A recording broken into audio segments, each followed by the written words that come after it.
Cidra was not staring up into the cage. She was waiting for a glimpse of her pursuer's face. It came, the features bathed in blue-white terror as the mantises switched on the paralyzing luminescence. She had time to note the fear, time to see the pulsar grasped in one huge hand, and time to realize that the mantises were very good at their work. Their victim was literally immobilized with shock and horror. He couldn't even scream, although Cidra could see the panic in his eyes as she leapt to her feet. The mantises had bought her only a few seconds, but that was all the time Cidra needed. She flowed into the deceptively gentle movements of moonlight and mirrors. Chapter 9. I can't let you out of my sight for a minute. Severance slouched as usual in his seat, morosely regarding Cidra. Behind him the green wall of vegetation slipped past at a quick, steady pace as the skimmer, riding just above the water, followed the river into the dark heart of the jungle. That's going to make things awkward, isn't it? Because, after that display in the bloodsucker, I've learned that I can't take you anywhere. Cidra knew she was being dangerously flippant, but the truth was that she was getting tired of the never-ending lectures. They had been going on in one form or another since she had dragged Disma out of the biolab and called for help. Help had come quickly enough, but so had Severance. This isn't a joke, Cidra. You could have been seriously hurt. Maybe killed. You should never have gone into that lab alone. As soon as you opened the door and realized something was wrong, you should have called a company guard. They get paid to go into places like that. You don't. Come to think of it, I probably ought to dock your salary for bad judgment. You're not paying me a salary, remember? Just providing transportation and scenic side trips such as this one. Cidra's eyes widened slightly as she had a flash of intuition. I think you're chewing on me as if I were a bite of Torla steak, because I let him get away. Severance leaned forward with an abrupt movement and lowered his voice so that it was only barely audible above the hum of the skimmer's power cells. If you really believe that, then you're functioning on fewer brains than a Novakeet. The image was not a pleasant one. Novakeets, with their splashy orange and red plumage, were pretty enough creatures, but unlovelady nature seemed to have decided that such beauty didn't need a lot of brainpower. Cidra cast a quick glance toward the front of the skimmer where the pilot was safely out of earshot inside the diazite cabin. Then she glared at Severance. Why are you so angry with me, Severance? You've been this way since you found out what happened. I'm angry because you came so damn close to getting yourself hurt, you little idiot. She searched his fierce gaze for a moment. Disma was the one who got hurt. I'm aware of that. Just promise me that next time you're on the threshold of a situation that looks serious, you'll go get help, not try to handle things yourself. Cidra considered the request. It seemed reasonable. All right. I promise. She was silent for another moment. Do you think I'm likely to run into many such situations while I'm traveling with you? Not if you do as you're told. Somewhat mollified, Severance leaned back in his seat again. Saints in hell, you gave me a scare. Believe me. It was nothing compared to the scare that Intruder got. I've never seen anyone's face twisted in such a way. It was as if he were wearing a mask. Which is why I had so much difficulty describing him later to the company guards. They know he was carrying a pulsar, at least, that's illegal inside the walls. Did you knock it out of his hand when you went into your moonlight and mirrors routine? Cidra closed her eyes, trying to remember those awful few moments. I don't know if I disarmed him or if he simply dropped the thing in his terror.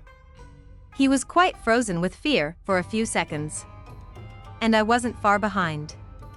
Even though I wasn't looking at the creatures and I knew something of what to expect, that eerie brilliance they produce is very hard on the nerves. In the darkness, the man couldn't see the diazite between him and the mantises. Even if he knew that logically speaking they were probably in a cage, his mind reacted first to the terror. When they leapt toward him, he saw them move. The next thing he knew, he felt me attacking. In his fear, I think his mind mixed up the two sensations and assumed that the rigor mortis mantises actually had hold of him. He didn't try to fight me as if I were merely a human being. He screamed and fled. which is why I was not successful in detaining him. His terror gave him a great deal of strength. And you're just damn lucky he didn't use it against you. Severance, if you say another word along those lines, he held up his hand. I know. It's just that I'm still recovering from shock. Thanks sweet harmony that you and Disma are both all right. I just hope Disma's not in any danger now that we're gone. Cidra still felt uneasy about leaving her new friend behind in Try Again, even though Disma had displayed no such concern. She's hardly alone, Severance said bluntly. Her company will be giving her and the lab full-time protection now that they know someone has his eyes on one of the products she's on the verge of producing. She thinks the intruder was after some record of the results of her work on a new pesticide, Cidra murmured.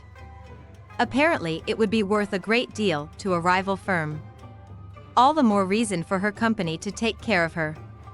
She and the lab both qualify as company property. Severance's mouth lifted slightly in the first trace of amusement Cidra had seen since he'd shown up after the incident in the lab. And you come under the heading of company property yourself. Right now you belong to the firm of Severance Pay, Limited. It's my responsibility to keep track of you. So you will stay in sight so I can do exactly that. Cidra withdrew into the remote, polite facade that she was learning served her well during times when she wished to halt a conversation with Severance. She was careful to maintain a serene expression so that he couldn't accuse her of sulking. There were advantages to some of the harmonic tricks she'd learned over the years.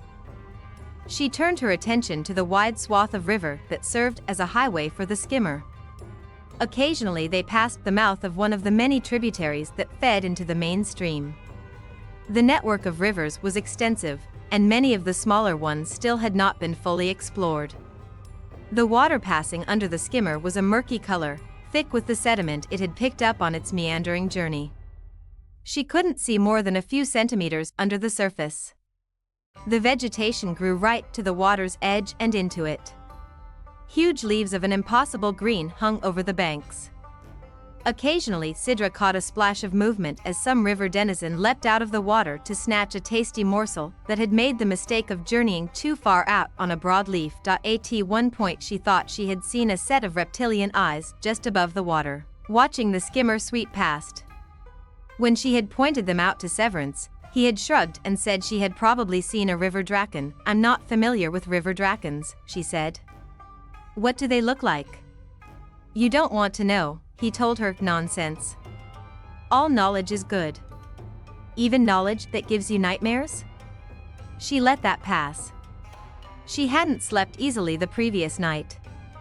Images of huge bugs shining with unnatural light had invaded her dreams. Tough reeds and floating flowers that were almost a meter wide battled for living space near the banks of the river.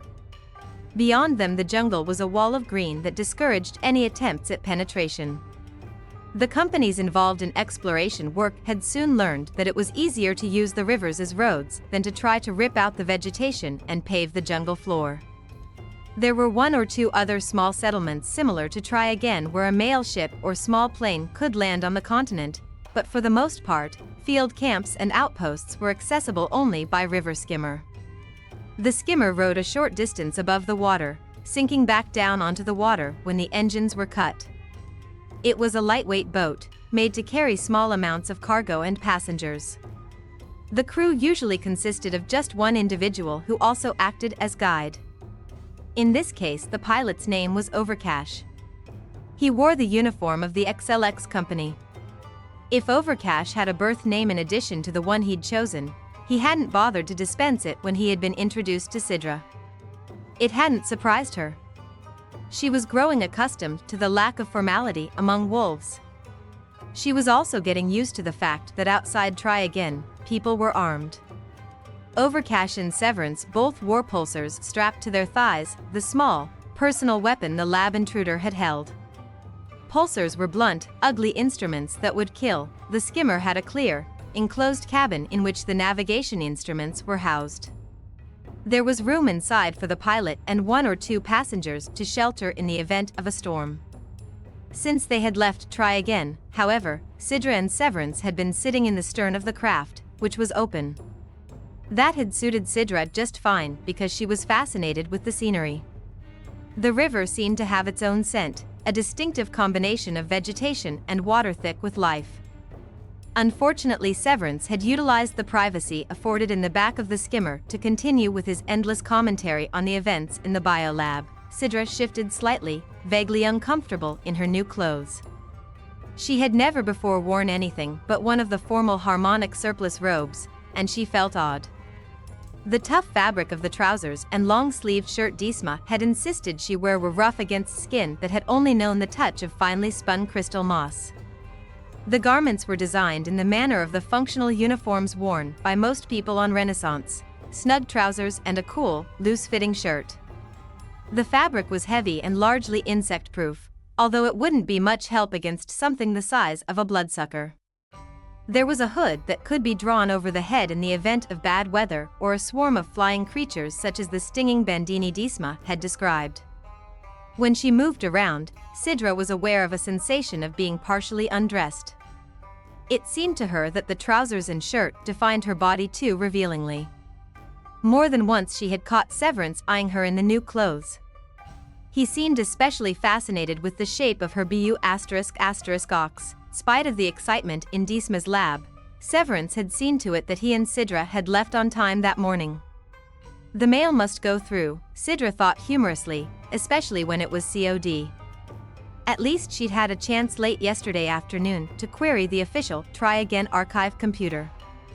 The company in charge of maintaining it had charged a fee for access. Cidra was learning that the competitive free enterprise system that was so much a part of the worlds of Stanza 9 was especially fierce on Renaissance. Nothing was free here, there hadn't been time to do a thorough search, and she hadn't had time to study what she had copied onto data slips, but she had the slips with her and fully intended to read them during the journey. Overcash had said that they would arrive at the XLX field camp in 2 days' time. He would be returning as soon as he had dropped off the supplies, and Severance had promised Cidra that they would be going back with the pilot to try again. 4 days of sightseeing on this river is more than enough, he had said with a touch of grimness. Cidra had agreed with him initially because she was so anxious to continue with her research. But now, as she watched the awesome scenery sweep past, she wasn't so sure. She was familiar with holotapes and data slip reproductions of Renaissance, but nothing could convey a true picture of the incredible, overly lush tangle of vegetation. Nor could any holotape duplicate the startling quantity of animal life. 4 days wouldn't be nearly enough to drink in this amazing world, Cidra decided, when the skimmer rounded a sweeping bend in the river and started up a long, straight stretch. Overcash locked the guide stick and came out of the cabin to join his passengers. He was a big man, taller than Severance and built along heavy, chunky lines. Cidra suspected that the chunkiness wasn't composed of much fat but was just muscle. His face was deeply tanned, made up of blunt features carved with a heavy hand. He had all the assurance of physical strength one would want in a guide in this wild land. Overcash stood with one thumb hooked into the utility loop he wore and nodded at Cidra. "Enjoying the scenery, Otana?" She inclined her head, surprised by the polite title. "It's fascinating. But please call me Cidra." Overcash nodded agreeably. "Ever been to Renaissance before?" "Never. Kinda overwhelming at first. But you get used to it. There's 1,000 different fortunes to be made here. Maybe 10,000 if you're willing to work for bonus credit." His narrowed gaze swept along the passing riverbank. "Assuming a man survives to make his haul. I understood that statistically most workers are safe now, as long as they follow the company rules and safety regulations," Cidra noted. "I thought the accident rate had declined sharply during the last few years with the invention of the deflectors." Overcash laughed, a big booming sound that echoed along the water and caused a stir of activity in a tree on the bank. Something with a wingspan that seemed much too wide lifted into the air, its long, toothed beak outlined evilly against the sky. "The statistics are probably accurate. Any renegade who wants to work hard and follow the rules can make a nice salary and probably stay out of trouble. But that's not how you make real credit on this planet. The companies all have what they like to call bonus plans. Take a few risks for your firm and you're guaranteed a bonus. Course, you got to survive to collect the bonus. I'm not sure how many bonus men who don't come back make it into the statistics. Companies got a way of doing things to statistics. Severance threw a glance at the pilot. And Renaissance has a way of doing things to bonus men. Yeah, well, it's like free market. Got to take a risk now and then, or it's not worth playing the game. You know that, Severance. Cidra's mind winced at the philosophy.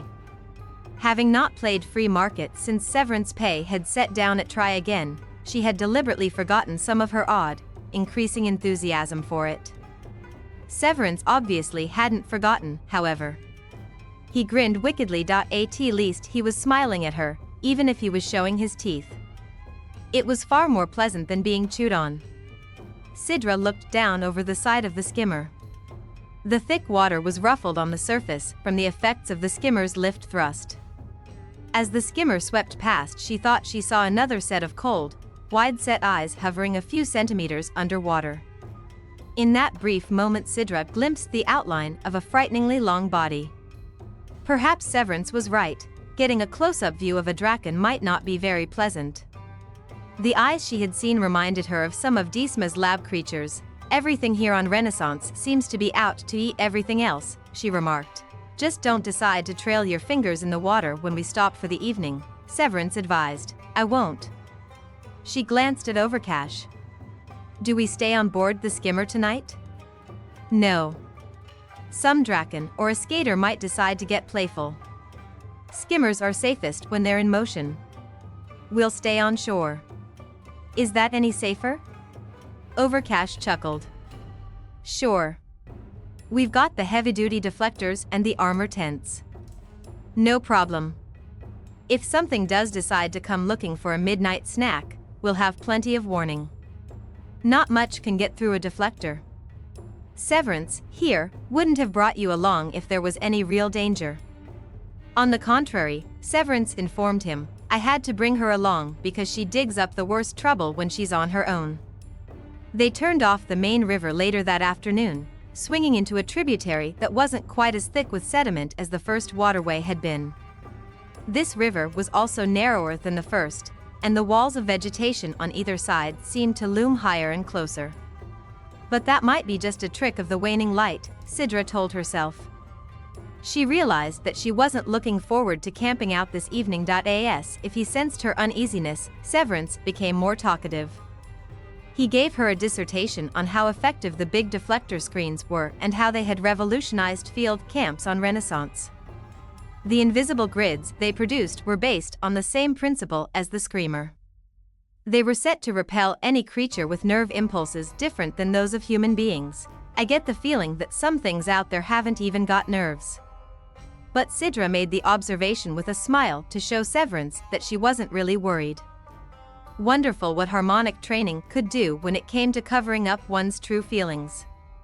Or perhaps she was so adept at it because she had been covering up the wolf side of herself for so many years. Overcash chose the campsite just as the shadows along the river became uncomfortably long. With the instinct of a good guide, he managed to find a rare break in the undergrowth. Carefully, he slowed the skimmer, letting it sink down onto the water. The craft rocked slightly in the lethargic current while the pilot made it fast. A flexible landing plank emerged when Overcash activated a control panel. I don't see enough room here to erect a couple of tents, Cidra observed, eyeing the bank. The vegetation was thinner along this stretch of bank, but it was still fairly spectacular to her eyes. She watched as a small, wriggly creature flashed on the bank and slid into the water. Cidra had a mental picture of it sliding just as easily into a tent. Don't worry, we'll make a little space for ourselves. Overcash went into the cabin and came back with a long-barreled machine that had a squat base. What's that? Cidra asked, a crisper. Overcash switched on the machine, and a narrow band of white flame jumped out, searing the vegetation it touched. With a few sweeping movements, the guide cleared a relatively large area along the bank. The undergrowth that had fallen into the path of the crisper smoked for a moment, wilted, and then disintegrated. I guess that's one way of dealing with too many weeds. Cidra was a little appalled by the small devastation. Too bad this thing hasn't got a longer range, Overcash remarked, stowing the machine. It would make a useful weapon. The deflector screens were hauled out next. They were charged on the skimmer's power cells and then carried ashore. Severance helped the pilot set them up so that they produced a grid that completely encircled the campsite. Occasional tiny hissing noises gave notice that the screens were working. Inside the protected area, the light metal tents were erected, 2 of them, Cidra noticed. Severance moved his and Cidra's small travel packs into one. Neither he nor Overcash seemed to have any interest in how Cidra felt about the sleeping situation. It was apparently a foregone conclusion that she belonged in Severance's tent. She shouldn't have been surprised. Among wolves, it was clear that when a man and a woman spent time together, it was assumed that they had a sexual relationship. Well, she thought bracingly, she'd already lived with him for 2 weeks in the confines of a male ship. This wasn't much more intimate, all things considered. She just wished she had a proper sleeping robe. It occurred to her that she might be expected to undress before she climbed into the air-cushioned sleepers. The thought of sleeping naked was more unnerving than most of her other recent experiences. She couldn't do it. The background clamor of the jungle changed perceptibly as the night shift took possession of the premises.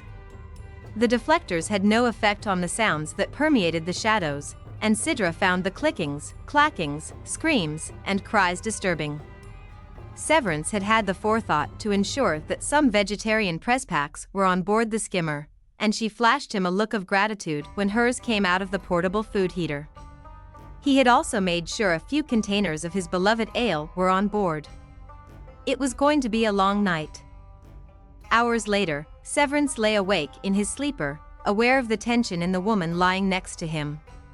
Her body was insulated from his by the plastic fabric of the sleepers, but Cidra was lying so still, she was clearly wide awake. Had said nothing when she had crawled into the sleeper wearing her clothing. She clearly had not felt comfortable in the trousers and shirt all day, so he had resisted the urge to tell her what a sweet, sassy little rear she had. Harmonic males undoubtedly did not say things like that to their women. Harmonic males didn't even think in terms of their women. But wolves did think in such primitive terms, Severance was discovering. Like it or not, he was starting to think of Cidra that way. Company property, he had called her, but she hadn't seemed to realize just what he was saying. His feelings of possessiveness were stronger than ever, yet he hadn't even had her in his bed. He wondered how he would ever get as far as QED without trying to seduce her. The only option he had, terminating her crew contract, was not one he wanted to consider. She would fall into the path of some piece of second-class male like Racer. Severance turned onto his side, watching Cidra's 2 tents outline. The movement made him aware of the second pulsar he had stowed under his sleeper. The screamer was in the utility loop that hung within reach, and he could put out his hand and touch the first pulsar, the one he had worn strapped to his thigh during the day. He'd had the second one in his travel pack and, as a general precaution, had decided to sleep on top of it. Renaissance was a dangerous planet, and not all the hazards were from its natural flora and fauna. Some of them were man-made. Seeing Racer 2 nights ago had made Severance remember just how dangerous the human species could be. A part of him still burned with a frozen flame of anger as he recalled the emotion that had shot through him when he'd entered the bloodsucker and seen Racer sitting with Cidra. There was no way he could have left Cidra behind on this trip. She might have been reasonably safe from the perils of port try again, but she wouldn't have been safe from Racer. Every gut-level instinct had warned Severance that Racer would have found a way to use Cidra. Severance? The quiet whisper of her voice made him jump. "What is it, Cidra? Are you awake?" "No, I'm just making conversation in my sleep." He smiled to himself as she wriggled around in the sleeper to face him. "Do you hear those weird clanking sounds?" He could barely see her face in the shadows, but he sensed the genuine tension in her voice. "I hear them. Probably Zalans. They've got shells as hard as armor. And they like to fight a lot. Sometimes you can hear the clanking for several kilometers. They're huge, but they eat only plants. Why do they fight? Male Zalans fight over female Zalans. Mating rituals. They mate frequently. Everything on Lovelady and Renaissance seems to mate frequently, she said, almost to herself. Deesma told me she has 4 children. That's a small family by wolf standards. Last I heard, the average number of children was over 5 per family. I can't even imagine having brothers and sisters. When I was growing up, there were hardly any other children in Clementia. Her voice trailed off, but not before Severance picked up the unspoken inference. He knew without being told that those other children hadn't provided much in the way of companionship for the little wolf born among harmonics. My family was smaller than average too. I only had one brother, he heard himself say, the one who was a harmonic? Yes. He was quiet for a while. Judd was a late bloomer in a sense. We didn't realize he was a harmonic until he was in his late teens. Just thought he was a little different, quiet and thoughtful. A bit eccentric in some ways. My parents had just begun to acknowledge that he might be harmonic when they were killed. Oh, Severance, she said gently, what happened? They were geologists with a big mining company on QED. There was an accident. An explosion. He sensed her movement, and the next thing he knew, she was stretching out her hand to touch his. Judd took it hard. Very hard. And he refused to be separated from me after that. He wouldn't hear of being sent to Clementia. So you let him run mail with you? He was good at it. Very determined. Once in a while I let him take a ship out alone while I made deliveries and arranged contracts here on Renaissance or on Lovelady. He liked going to QED by himself with just Fred along for company. Said it gave him a lot of time to think. I knew I should have insisted he go to Clementia for training, but he kept resisting the idea and I just didn't have the heart to force him. He got killed because of my lousy judgment. Was he killed on that red plane? The one you light painted on board ship? She might not be a harmonic, but there were times when the lady was too damn intuitive. He went straight into the ground answering a distress signal in a QED sandstorm. Nothing that flies can survive one of those storms. The only thing a pilot can do is run from them. But Judd didn't run. Severance felt his hand clench into a fist under the sleeper cover. Very deliberately he forced himself to flatten out his palm. Fred survived. The rescue crew found him wrapped around Judd's leg when they arrived. The ship was destroyed, pieces of it scattered over a wide area. They never did find all the cargo. I'm so sorry, Severance. I know. He didn't doubt it for a moment. Cidra's compassion was as real as her ability with moonlight and mirrors. Sweetness and light were her inner core of strength. He shook off the brooding feeling as he thought about the conflicting image. It's in the past, Cidra. I wish I hadn't mentioned it. Severance rubbed his eyes wearily. Thinking that he hadn't talked about Judd to anyone for a long time, she didn't press him. Her hand slipped back into her sleeper, and she turned on her back to stare at the low ceiling of the tent.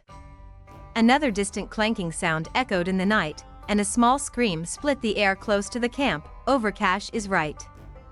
Renaissance is somewhat overwhelming, Cidra said quietly. Frightened? No, of course not. I understand about the security systems and the deflectors and all. There's nothing to worry about. Cidra, too bad they haven't come up with some way of blocking out some of the night noises, though. It's very hard to sleep with so much jungle racket. Severance said again, Cidra. She ignored him again. I hope Fred is enjoying his stay with Deesma. He certainly seems to like her. He'll be in for a shock if he wanders into the lab, though, won't he? Severance unfastened the opening of his sleeper. Cidra, come in here with me. There's room for 2. Her head snapped around. Severance, no, I don't think that would be a very good idea. On one level he agreed with her. But he couldn't spend the rest of the night listening to her tension. Then relax. I'm not about to fight my way through those trousers you're wearing. I'm just offering a little human comfort. I'm not a child. Did anyone ever hold you until you fell asleep when you were a child? There was a long silence. Harmonics don't touch each other, except when they're in full telepathic communion. My parents were never able to experience that kind of bond with me. He heard the careful explanation and then reached across to unfasten her sleeper. Come here, Cidra. I'll hold you until you fall asleep. Really, Severance, that isn't necessary. I'm just fine the way I am. He sat up and pried her gently out of the sleeper. She resisted slightly at first, and then, with a warm, scrambling rush, she was inside his sleeper, curved against his body. She lay still for a moment, and then he felt her begin to relax. The distant clank of Zaylon armor sounded again, but this time she didn't flinch. The lumbering warriors continued to fight their battle in the darkness while Cidra gradually ceased to be an unwilling audience. Some time later, when he was absolutely sure that she was asleep, Severance allowed himself to cradle Cidra more intimately. His hand drifted to her breast and rested there as he yawned deeply. She felt good nestled into him this way, her firm bu***ox tucked against his thighs. He liked the relaxed way she was finally sleeping. It made him feel good to have her trust him, even on an unconscious level. She was so concerned with trust, so convinced that she could never establish it completely with a man until she was a harmonic. Cidra wasn't born to be a harmonic. Severance knew that with a certainty that burned deep. He wondered how long she would pursue her fruitless quest. It wasn't in her to acknowledge defeat. The only thing that would deflect her from her goal was if she, herself, changed her mind. And from what he knew of her, that wasn't likely. She was a stubborn woman. He allowed himself the luxury of resting his hand on her breast and decided that he could be just as stubborn as any false harmonic. With that, Severance finally slipped into sleep himself. It wasn't the clanking of Zalans or the screams of another jungle denizen, but the sound of human voices and the hum of a river skimmer that awakened him the next morning. For a moment Severance lay still, considering the coincidence of another skimmer having chosen this tributary to travel. It wasn't very likely an accidental event. According to what Severance had been told, only the XLX field camp lay along this tributary, and Overcash was the only skimmer pilot supplying that base. He yanked on his trousers. Overcash's greeting boomed out over the water. Hey, come ashore for some hot coffee. We're just about to eat. Sounds good, came the response. I'm coming in. Severance heard the answering voice and reached for his pulsar holster. Severance? Sleepily Cidra blinked and looked up at him. What's wrong? Nothing yet. He finished strapping on the pulsar and slid out of the sleeper. Then why are you? Racer's here. Racer. She sat up, startled. Her face was flushed, and her braid half undone as she stared at him in astonishment.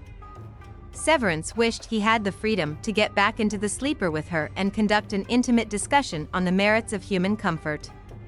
But that option wasn't open to him. It's one renegade hell of a coincidence that he's running the same river with us. I don't trust him any farther than I can ship him without postage. Severance stepped out into the dawn to find that Racer was already on shore, his skimmer bobbing lightly behind him on the water.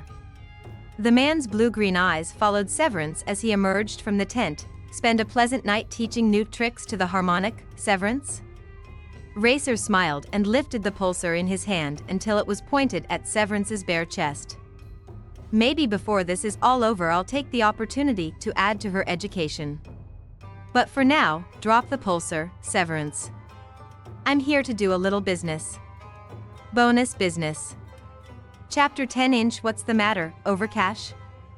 XLX bonus money not good enough for you? Think Racer's going to pay more? You're in for a surprise. Racer's not all that reliable. Take my word for it. I've had first-hand experience. Inside the tent, Cidra listened in shock to Severance's cool, contemptuous voice. She shoved aside the feathery light sleeper. As she struggled with the awkward boots that went with her new outfit, she could hear the three men very clearly. Their rough, Tense tones sounded infinitely more lethal than the noises of the jungle morning. "Shut up, Severance," Racer said. "We're just going to conduct some business. After which we'll leave you in peace." "Where are the sensors, Overcash?" "In the skimmer's cargo hold." "Get 'em out. Load them onto the skimmer I brought." "But why?" Overcash sounded honestly confused. "I thought we were going to take both skimmers back with us. I've changed the plans slightly." Severance interrupted mildly. "He does that a lot, Overcash. Racer's changes of plans have a way of leaving a man holding a lockmouth by the wrong end." "I've told you to shut up, Severance. Call the little saint out of the tent. You can't hide her in there forever." Cidra was already stepping through the iris diaphragm opening. She spoke very softly. "I'm here, Racer. There's no need to shout." "Stay where you are, Cidra," Severance ordered without turning to look at her. "Don't come any closer." Obediently, Cidra halted, taking in the scene with a quick glance. Overcash was transferring the carton of XLX sensors from his skimmer to a second craft that had been made fast alongside. While he labored, Racer kept a pulsar trained on Severance. The pulsar Severance had been wearing was missing from its holster. Racer had taken it. Severance stood with his customary ease. If there had been a chair nearby, he probably would have sprawled in it as usual. Nothing except the contempt in his expression gave any indication of his tension. But Cidra sensed the leashed fury in him so clearly, she thought for an instant that she had almost read his mind. The sensation was disconcerting. Racer showed his tension much more visibly. It radiated through his body as he faced Severance. His eyes were narrowed, and the hold he had on the pulsar seemed far too tight. When his gaze flicked briefly to Cidra, she knew he had already dismissed her as a source of trouble. She knew that in his mind she occupied the status of a harmless harmonic. And at the moment she did feel harmless. The frustration was enough to push aside some of her fear and allow anger to take its place. But as she stood silently beside the tent, Cidra kept all of her emotions sheltered behind a serene facade. "We'll make this short and sweet, Severance," Racer said. "Wouldn't want to take up too much of your valuable time. You're going to need it to try to walk out of this jungle by sunset." Overcash finished loading the cargo and jumped to the bank. "There's no way he can walk out by sunset. I made sure we came far enough yesterday to make that impossible for anything but a Zaylon. Want me to collapse the tents?" "No need," Racer replied. "They won't do him any good. That lightweight armor isn't enough to do any more than keep the bandini off him.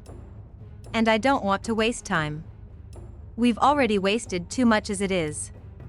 Severance looked at him with idle interest. "Those were your men at Lovelorn? The ones who posed as port security?" Racer shrugged. "A couple of incompetents. But I didn't have time to be too choosy. Quench moved unexpectedly when he commissioned you to make the run with the sensors. I'd been expecting him to delay for another few days. As it was, I barely got word of it in time to make any kind of try at all. I'd like to know what you did to those guys, Severance. They were almost incoherent when I finally found them. You should have told them that coming aboard Severance Pay without an invitation wasn't going to be a simple slide-in, slide-out job. I figured two of them could handle it. Especially with you running around Lovelorn trying to pick up some extra credit from one more patron. A good postman like you couldn't resist just one more commission, could you?" Severance nodded. "I wondered about that deal at Lovelorn, especially yesterday, when I couldn't find the man who was supposed to be waiting so eagerly for the case. Good help is hard to find," Racer drawled. "And getting harder all the time. Didn't have much luck with the renegade I hired to pick up Cidra the other night, either. After I met her at the Bloodsucker, it occurred to me that she might be a handy Sardite chip. Thought if I had her, you might be more amenable to a little bargaining." For an instant Cidra felt her outward control slip. "That was your man in the lab? The one who hurt Disma?" Racer gave her a short, wry glance. "He wasn't after Disma. But he figured she would head for the lab when she got the malfunction alarm. The idea was that you would be alone in the house. Easy pickings. But she followed Disma to the lab instead, Severance said. Racer shrugged. It still would have worked if one of those bugs Disma keeps as pets hadn't gotten loose. The way Payne told it, he was lucky to escape alive. This time I decided I'd better handle things myself. My clients are getting impatient. I'll just bet they are, Severance murmured. You've missed twice so far. What makes you think you're going to have any more luck this time around? In case you haven't noticed, Severance, my luck is running very high today. Thanks to some advanced planning. Racer spoke over his shoulder to Overcash. Is the skimmer I brought ready? All set. I'll take the deflectors. No, we'll leave those behind along with the tents. The screens have already been used all night, haven't they? Sure, but then they haven't got more than a few hours charge left. Without the skimmer's fuel cells, there's no way to recharge them. What are you going to do with the skimmer I brought? Overcash demanded. It's going to be in a severe accident. And that's what this whole scene will look like in a couple of days. An unfortunate, but not untypical, Renaissance River accident. Skimmer sinks and the crew is left on shore with failing equipment. By the time another skimmer heads up this far, there won't be much left. Renaissance will see to that for us. You're a fool, Racer, Severance said wearily. Overcash moved uneasily, his hard face nodding into a frown. I don't know, Racer. Might be better to make sure of M before we leave. Racer shook his head. Too much chance another skimmer will be along in a couple of days. If we use the pulsar, there'll be evidence. I've heard too much lately about that renegade named Quench who runs XLX. He's trying to build a reputation as a company owner who looks after his own. If he hears that his hand-picked male pilot got shot trying to deliver the sensors, he'll demand an investigation. And he's getting big enough to force one.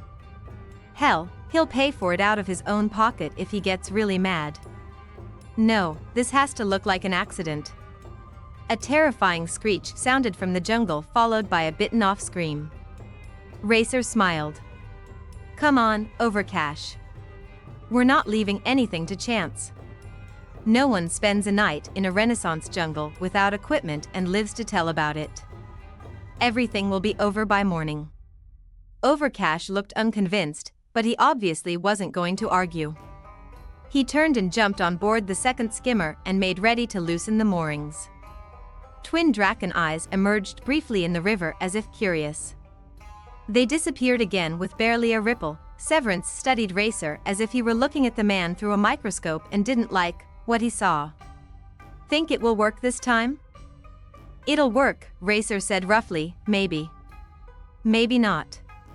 Severance gave every appearance of being only mildly interested. Tell you what, Racer said, glancing at Cidra, who was still standing motionless in front of the tent. I'll do you a favor. I'll take Cidra with me. Cidra started, growing cold inside. No, Severance was watching Racer. And do what? Throw her in the river when you've finished with her? She might as well stay with me. Racer grinned, sensing that for the first time he had a handle on the situation. He seized it, motioning at Cidra with the pulsar. Get on board the skimmer, Cidra. You don't want to stay behind. Something in this jungle is going to have your shipmaster for dinner tonight, and you'll be dessert if you're hanging around. No, Cidra said again. She looked to Severance for some support, but he was quiet, almost thoughtful. I'm staying here. She's a harmonic, Racer. If the right people find out you've hurt her, there'll be a reckoning. You know that. I might not have to get rid of her, Racer temporized, if she has the sense to keep her mouth shut. Do you, Otana? He made the formal title a mockery. I don't understand. Cidra's tone was aloof, but her heart was beating much too quickly, and the palms of her hands, folded serenely in front of her, were damp. This was as bad as facing the intruder in the lab had been. Sure, you understand. Harmonics are real good at understanding, aren't they? They're also real good at keeping their promises. I'm going to take you with me. At the end of the trip you'll have a choice. Give me your word as a harmonic that you'll keep quiet about what happened here this morning, and I'll put you on the next freighter to Clementia. Refuse and I'll feed you to a draken. Why don't you simply leave me here with Severance? Because knowing you're going to be warming my bunk for a couple of nights will eat him up inside. I want to give him something to think about while he's waiting for the deflector screens to fail. Cidra understood. Racer thought that she and Severance were lovers. He thought he could use her to twist the blade in Severance. She knew in that moment that there was far more between the two men than was obvious. This kind of hatred went back a long way. She shivered and unconsciously stepped closer to Severance. Go with him, Cidra. She was stunned at Severance's soft order. I will not go with him. I work for you. I'm staying here. Cidra, with him you've got a chance. Take it. No, Overcash snarled. How long are we going to stand here and chat, Racer? No longer. Racer lifted the pulsar slightly. Get on board the skimmer, Cidra, or I'll kill Severance and be done with the whole thing. He would do it. Cidra looked into Racer's face and knew he had been pushed far enough. Any farther and Severance would die. He wouldn't even have the hours until nightfall that the deflectors could provide. She was trained to analyze a situation and react logically. Without a word she stepped past Severance and walked toward the skimmer, Racer visibly relaxed, a satisfied expression in his eyes. They always say harmonics are bright. Be interesting to see how good one is in bed. The next couple of nights are going to be amusing. Think about them while you're waiting for the deflectors to run out of power, Severance. You know what'll happen if I make it out of here, don't you, Racer? Severance asked very softly. We both know you'll never make it out, so there's no need to worry about it. If I were you, Severance, I'd stop wasting breath on threats and start thinking about how long those deflectors will last without a recharge. Racer back to the boat, keeping the pulsar trained on Severance. When he was on board, Overcash slipped the last tethers holding the skimmer in place and moved into the cabin. Cidra stood in the stern, her eyes on Severance as the skimmer's fuel cells hummed to life. The power packs glowed green beside her in the rear of the boat. She was cold and sick inside. When Severance met her gaze and smiled faintly, she felt an unfamiliar stinging sensation behind her eyes. Her hands tightened in front of her. I'll take the wheel, Racer said as the skimmer moved away from shore. This next little surprise has got to be timed properly. He holstered the pulsar as Overcash stepped out of the cabin. Cidra tensed as the skimmer drifted farther from the bank. Severance was walking back toward the tent. He seemed in no hurry, but Overcash frowned and palmed his own pulsar. The base of the weapon glowed red. What's he doing? There's nothing he can do, Racer told him from inside the cabin. I don't like it. You don't have to like it. In another couple of minutes the skimmer will go to the bottom and, with it, any chance he's got of getting out of this in one piece. Cidra listened to the exchange, aware that in typical wolf fashion both men had assumed that she was incapable of being a threat.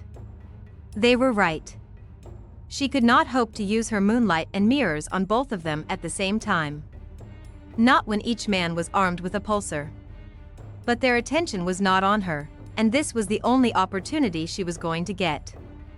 She edged toward the high gunwale of the skimmer. It would be better if she could take off the boots, but that was not possible. He's disappeared. Overcash yelled. I think he's inside the tent. I can't see what he's doing. This will bring him out in one renegade hell of a hurry. Racer activated the control of the small instrument he was holding in one hand. Watch. I rigged your boat for you, Overcash. Before you left, try again. There was a muffled roar. The skimmer left floating near the bank seemed to shudder, and then it imploded with a sickening crunch of diazite and metal. Slowly but inevitably the boat crumpled in on itself and sank into the river. Cidra waited no longer. This was the best chance she was going to get. Overcash was staring in fascination at the disintegrating skimmer when Cidra went over the side. She launched herself in a smooth, flat arc, aiming for the shallowest possible dive. The last thing she wanted to do was go any deeper into the river than was absolutely necessary. Behind her she caught part of Overcash's outraged yell. "She's gone over." "Forget her," Racer yelled back. "She's dead meat. The renegade bitch." Overcash raised the pulsar. Cidra was on the surface, stroking strongly toward the bank. Her main concern was trying to keep from getting any of the muddy, brackish river water in her mouth. It was Severance's shouted order that stilled her movements in the water. "Cidra, stop swimming. Float, damn it. Just float. Don't splash. Don't make a sound. Keep yourself on the surface." She obeyed, glad that the awkward boots seemed buoyant in the water. With practiced ease she floated while she turned toward the shoreline to spot Severance. She didn't notice if he was there or not.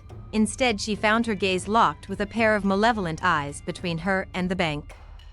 A draken was cruising toward her. Cidra had never known this kind of terror. Only instinct kept her moving her hands in smooth, gentle sweeps around her midsection. The small movements were sufficient to keep her afloat. But compared to the fear that engulfed her as the draken approached, drowning seemed a pleasant alternative. She could not yet see anything other than the eyes, but she sensed the vastness of the creature moving toward her. More terrifyingly, she sensed its relentless, endless hunger. It wasn't certain yet whether she constituted a potential meal, and dimly Cidra realized that it was probably because she was floating on the surface like a log rather than behaving like normal prey. Another set of eyes surfaced to Cidra's right. She wanted to give in to the panic and have done with it. Anything was better than waiting for the drakens to leisurely start sampling her arms and legs. Perhaps they wouldn't even bother with a sample. Perhaps one of them would simply swallow her in a single gulp. Still she floated, vaguely aware of Overcash's agitation in the skimmer. Racer hadn't thrown the boat into motion yet.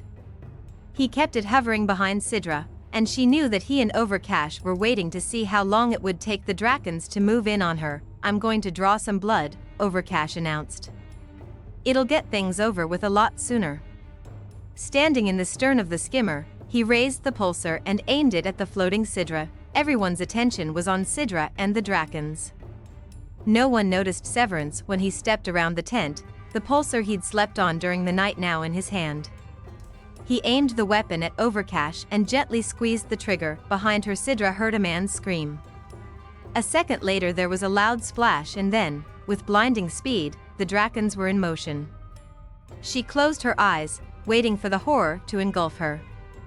A pair of eyes passed within inches, and she felt the brush of a huge, scaled body against her leg. But there was no tearing sensation. Another set of eyes flowed past, also ignoring her. Cidra didn't stop to question fate. Using all her strength to keep her body as much as possible on the surface, she stroked again for the bank. There was another scream behind her, but Cidra didn't pause to glance back. She heard the thrashing sounds in the river and, slightly louder, the hum of the skimmer as it was shoved urgently into high speed. The bank seemed very far away, then Severance was there, wading into the river and reaching for her. He caught her wrist and dragged her the rest of the way to shore. Cidra wanted to scream as he pulled her up beside him. She automatically turned to see what was happening in the river. There was a flash of a huge, obscene shape that seemed to be made entirely of teeth. And there was something between its jaws, something that had once been human. "Don't look." Severance forced her head against his shoulder. "It'll all be over in a minute. Just don't watch." Cidra stood shuddering in the circle of his arm, trying not to think of what she had seen and trying even harder not to think of how it might have been her own torn and mutilated body held fast in those fearsome jaws.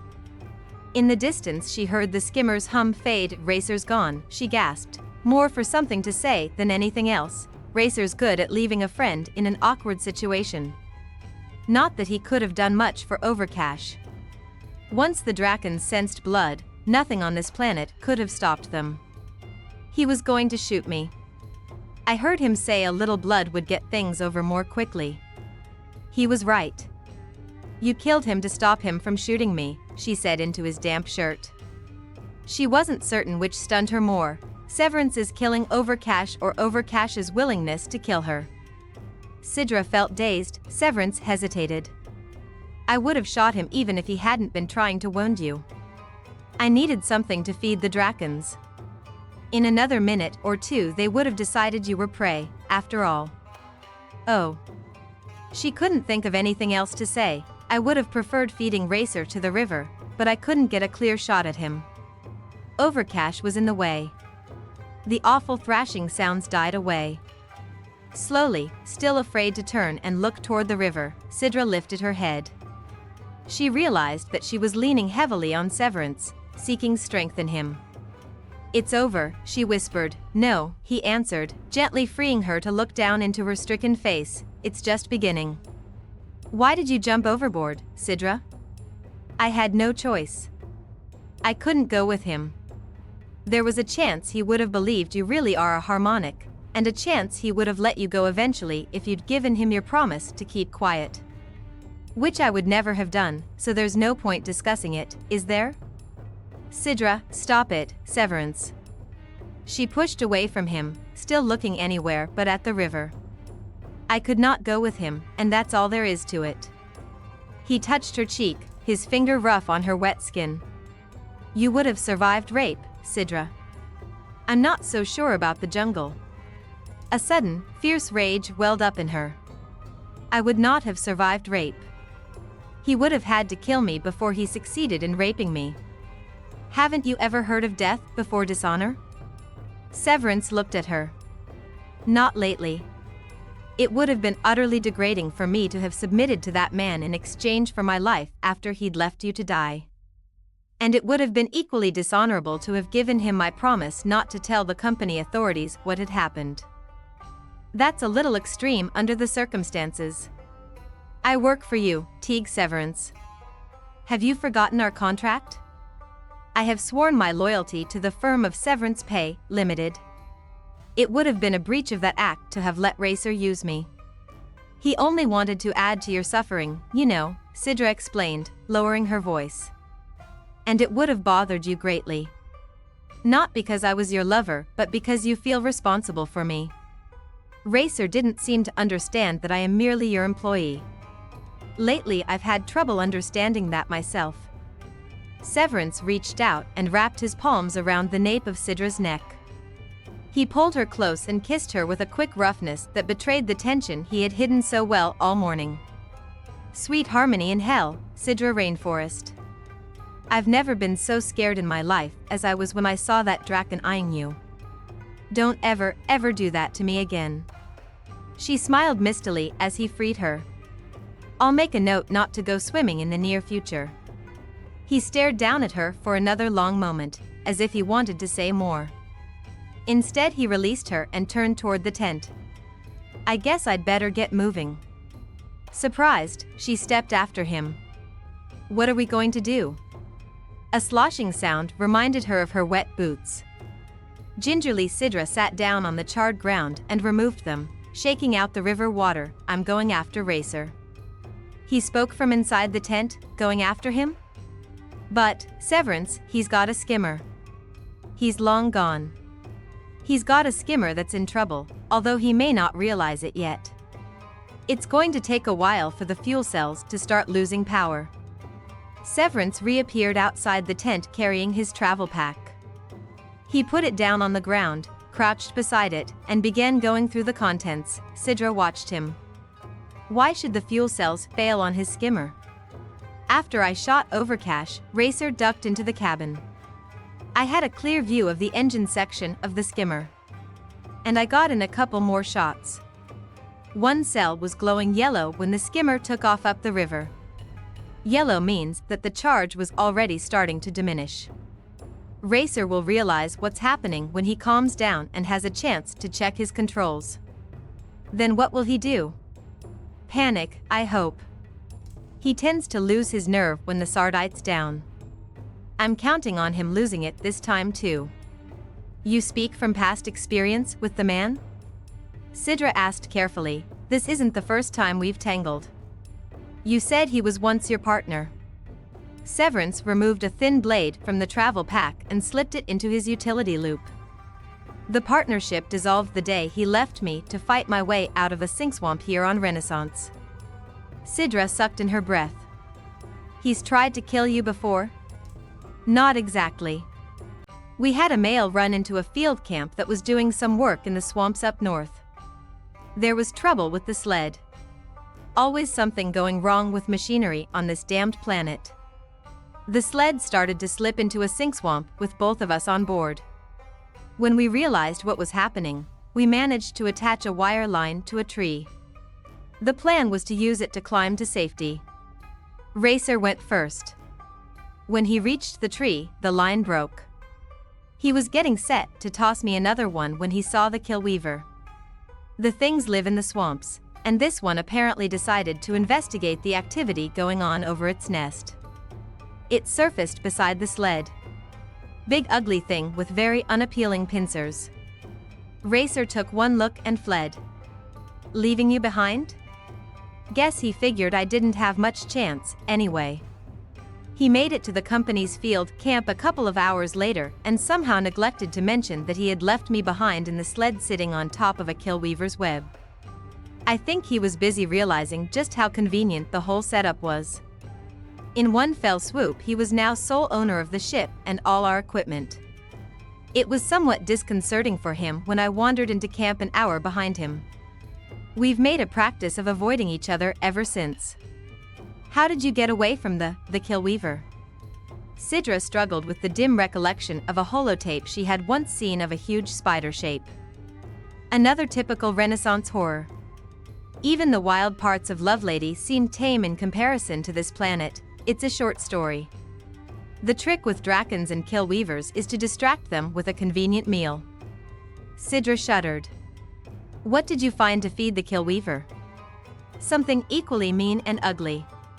Severance got to his feet, having removed several small objects from his travel pack. But you didn't find this, distraction until after the web had burned your hands? It never pays to be slow on Renaissance. He dropped the travel pack and checked the contents of his loop. Are we leaving already? Cidra asked. I'm leaving. You're staying here. She shot to her feet.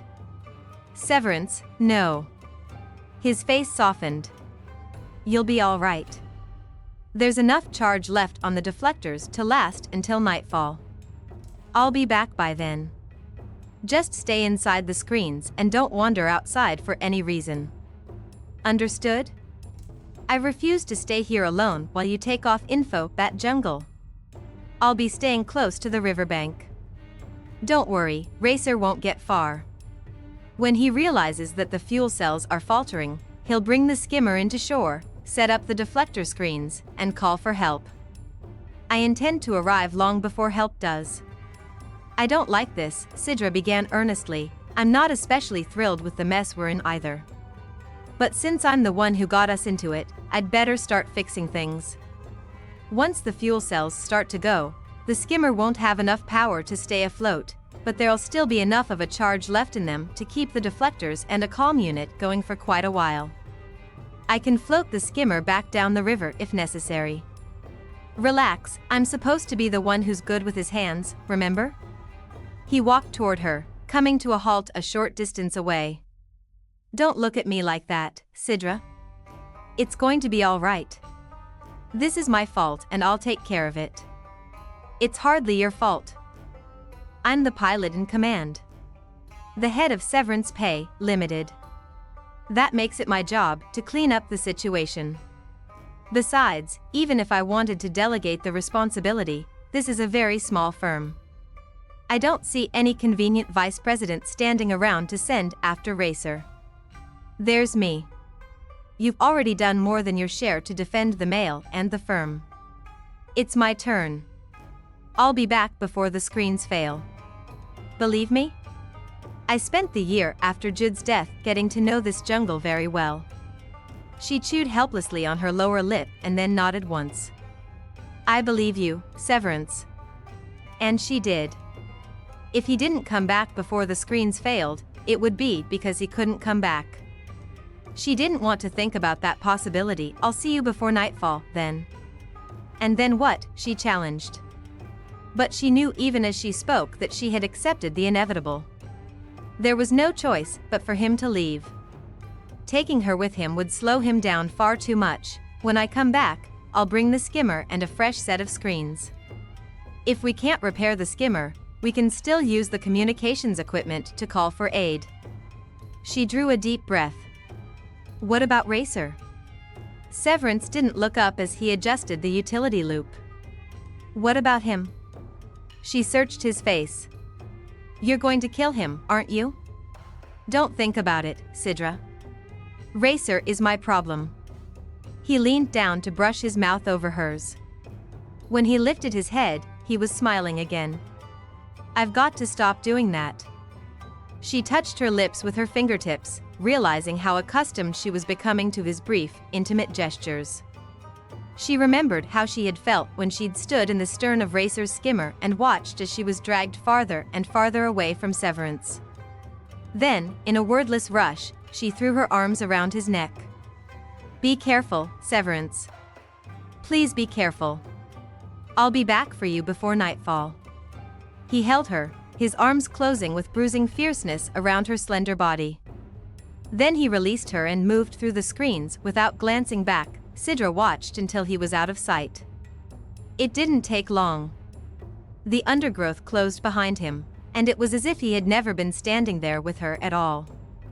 Out on the river, all was once again placid, giving no hint of the living hell that cruised just below the surface. Cidra was staring at the spot where the skimmer had floated when she caught sight of something shiny out of the corner of her eye. It was a container of Renaissance rose ale that had apparently survived the explosion of the skimmer. It was caught in the reeds near shore. Cidra risked a quick trip through the deflectors to rescue the container. Severance would appreciate the ale when he returned. Holding the Renaissance rose as if it were a talisman mat could somehow guarantee Severance's safe return. Cidra slipped back into the safety of the deflectors.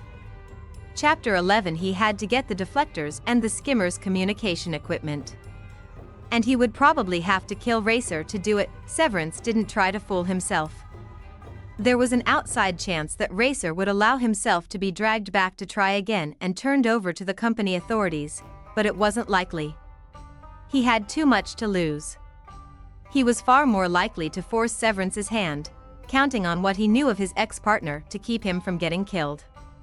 Deep down, Racer was probably convinced that Severance wouldn't have the guts to kill him. Severance moved through the undergrowth along the riverbank, trying to make as little noise as possible. There was no chance that Racer would hear him, but there was every chance something else might come to investigate the strange movement. Without the deflector screens, a man with a pulsar and a utility knife was among the more poorly armed of Renaissance's inhabitants. Severance knew that all of his senses were on full alert. He had reached that unpleasantly acute state of awareness he had come to know well during the year after Jud's death. It didn't take much to translate awareness into panic. There were a lot of things that could kill on Renaissance, but panic was one of the surest methods. Severance let his eyes and ears and the hairs on the back of his neck do their job while he thought about Racer, who had once been his friend. Racer, who in some ways he knew better than any other living man in the universe. Racer, who had tried to take Cidra as a battle prize while he left his former partner to die. A band of dark green slithered through the light green river grass ahead of Severance. Automatically, he brought the pulsar up and trained it on the wedge-shaped head. But the green slicer apparently had better things to do than sample a jungle boot. It moved out of the way, shivering iridescently in the morning light. Behind him, Severance heard a startled squawk that ended with telling abruptness. The green slicer had found another meal. Severance kept moving, using the utility knife when the tangled vines became too thick to push aside. He tried to calculate how far Racer could get with a failing set of fuel cells. The second and third pulsar shots this morning had done real damage. Severance was sure of it. But it was difficult to tell how far the craft would go before it started sinking toward the waterline.